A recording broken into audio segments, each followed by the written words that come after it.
నమస్తే, welcome to Telugu one cinema. This is దివేశ్రీ.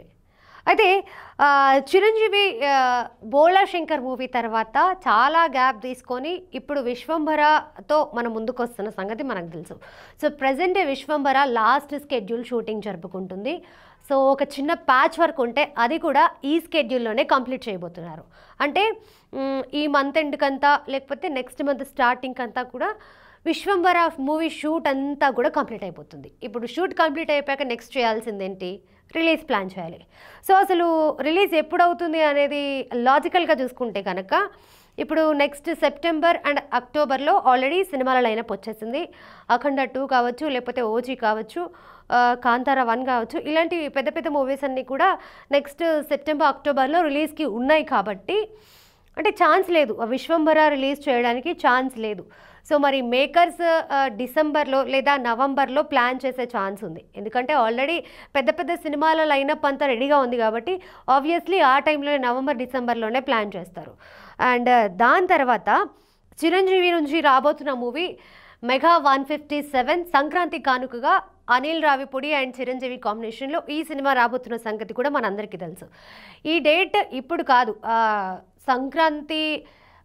సంక్రాంతికి వస్తున్న మూవీ సెలబ్రేషన్స్ జరుగుతున్నప్పుడే నెక్స్ట్ సంక్రాంతికి పక్కా చిరు మూవీతో రాబోతున్నామని చెప్పి అప్పుడే వీళ్ళు ఈ మూవీ టీమ్ అనౌన్స్ చేయడం జరిగింది. సో ఎస్, ఆబ్వియస్లీ నెక్స్ట్ సంక్రాంతికి చిరంజీవి మూవీ అంటే ఒక 1-2 మంత్స్ గ్యాప్లోనే చిరంజీవి మూవీ ఇంకోటి రాబోతుంది. సో అంటే 1 ఇయర్లోనే చిరంజీవి మూవీస్ 2 రిలీజ్ కాబోతున్నాయి అన్నమాట. అసలు లాస్ట్ 2 ఇయర్స్లో చిరంజీవి కెరీర్లో ఇది మనం చూడలేదు. బట్ ఈసారి ఒకవేళ ఈ 1-2 మంత్స్లో అంటే 1 ఇయర్లో ఈ 2 మూవీస్ రిలీజ్ అయితే కనుక చిరంజీవి ఒక సెన్సేషన్ క్రియేట్ చేశారని కూడా మనం మాట్లాడుకోవచ్చు. అండ్ దాని తర్వాత 2 మూవీస్ రిలీజ్ అయినాయి కాబట్టి అసలు ఆయన నెక్స్ట్ లైనప్ ఎలా ఉంది అనేది చూసుకుంటే కనుక నెక్స్ట్ ఇంకొక 2 మూవీస్ కూడా ఆయన ఆల్రెడీ ప్లాన్ చేసుకొని పెట్టుకున్నారు. ఇంతకుముందు బాబీ అండ్ చిరంజీవి కాంబినేషన్లో వాల్తేరు వీరయ్య మూవీ వచ్చి బ్లాక్ బస్టర్ హిట్ అయింది. అండ్ అలాగే ఈ కాంబినేషన్ మళ్ళీ రిపీట్ అవ్వబోతుంది అనమాట. సో పూనకాలు లోడింగ్ అనే టైటిల్ కూడా పెడుతున్నట్లు సోషల్ మీడియాలో ఒక న్యూస్ సర్క్యులేట్ అవుతుంది. బట్ మేకర్స్ నుంచి అయితే ఈ టైటిల్ గురించి కన్ఫర్మేషన్ లేదు.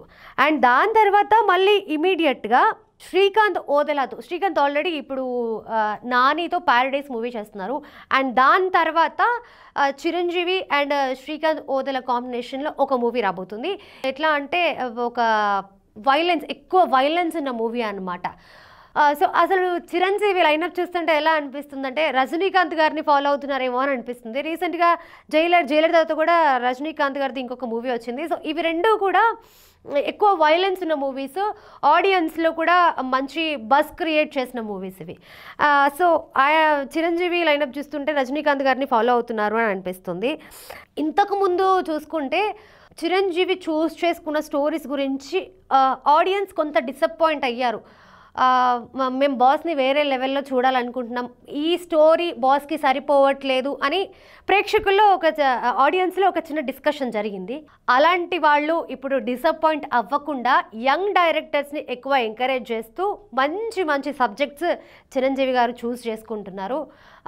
అండ్ ఈ డైరెక్టర్స్ ఇంతకుముందు ఏ సినిమాలు చేశారనేది చూసుకుంటే పెద్ద సినిమాలు ఏమీ చేయలేదు. ఒక 10కి ఇంకా తక్కువే 3-4-5 సినిమాలు చేసిన డైరెక్టర్సే ఎక్కువ ఉన్నారు.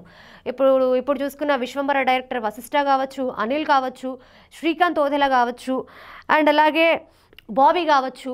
సో వీళ్ళంతా కూడా ఒక 4-5 సినిమాలు చేసిన వాళ్ళే, ఒక 10 సినిమాల కంటే ఎక్కువ చేసిన డైరెక్టర్లు కూడా ఏం కాదు. సో ఈ డైరెక్టర్స్ అంతా కూడా చిరంజీవికి పెద్ద ఫ్యాన్స్ అన్నమాట. ఆ ఫ్యాన్ బాయ్స్ అంటారు కదా. సో ఈ డైరెక్టర్లు అంతా కూడా చిరంజీవికి చాలా పెద్ద ఫ్యాన్స్. సో ఇక నెక్స్ట్ 2 ఇయర్స్ కూడా ఆయన లైనప్ చాలా క్లియర్గా ఉంది. చాలా మంచి సినిమాలతో ఆడియన్స్ని ఎంటర్టైన్ చేయబోతున్నారు. సో చూద్దాం నెక్స్ట్. ఇప్పుడు ఆల్రెడీ విశ్వంభర అండ్ మెగా 157 ఇవి 2 కూడా చాలా తక్కువ గ్యాప్లో 2 రిలీజ్ అయ్యే ఛాన్స్ ఉన్నాయి.